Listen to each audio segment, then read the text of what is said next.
Pertti Haatakainen would never raise any flag other than the Finnish one in front of his house in Rovaniemi in the heart of Lapland. In fact, no Finn would, although 70-year-old Haatakainen is also a German. In mid-July, he acquired German citizenship as the first Finnish child of a German Wehrmacht soldier.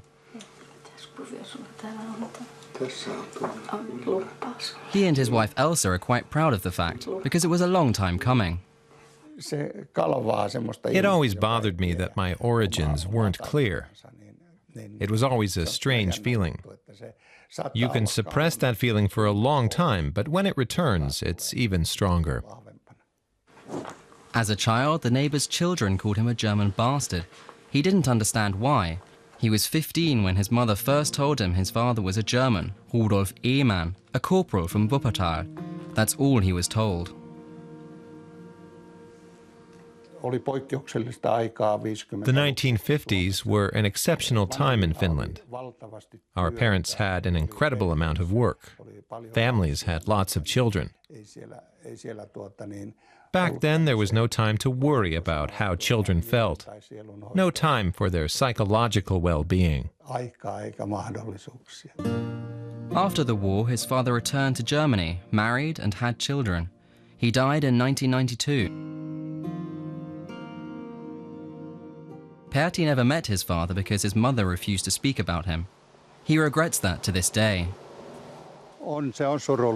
Yes, that's extremely sad.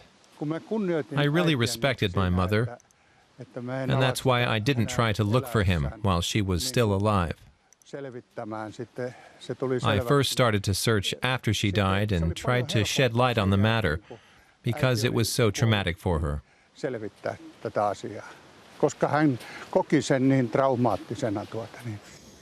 Here in northern Finland in 1940, what would be a total of 6,000 German soldiers began to arrive in Rovaniemi as allies.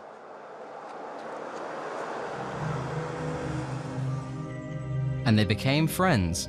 Finnish children in German arms, Finnish girls with German suitors. Then in late summer 1944, the friends became enemies. Finland changed sides. Russia was posing a threat from the east. In the Lapland War, Hitler's withdrawing Wehrmacht followed a scorched earth policy. 90% of all buildings in Rovaniemi were burnt to the ground. The people were evacuated, but there was nothing left to return to. The horror at this brutal retreat lasted for decades. Vasta tänä päivänä niin semmoiset henkilöt ja semmoiset ihmiset, only now are people daring to talk again about how they have positive memories about the time before that destruction. Kuinka hyviä ystäviä heillä oli ja kuinka paljon he muistelevat lämmöllä sitä aikaa. After the war, it was taboo to even mention the Germans. Niin oli se, että sitä ei myöskään saanut the atmosphere and political climate preserved the bitterness for a long time. Semmoista ilmapiiriä. In 1963, locals demonstrated in Rovaniemi at the dedication of the German soldiers' cemetery there. Now, the cemetery in the Finnish forest is no longer controversial.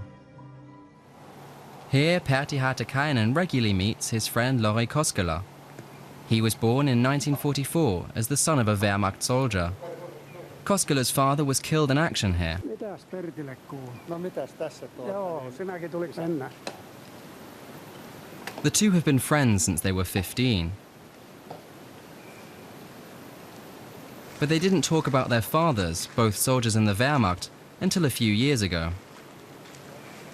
They were used to keeping silent about it.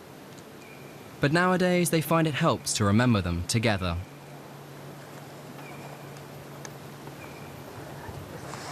Even though I don't have any pictures of him, I have his name and my mother's notes. Some don't know who their fathers were, so I'm glad I can come here and bring flowers.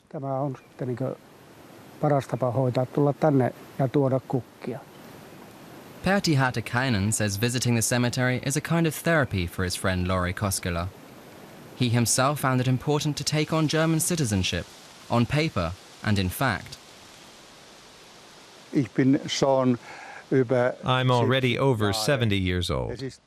It may not be possible to learn a lot of German now, but I'm trying.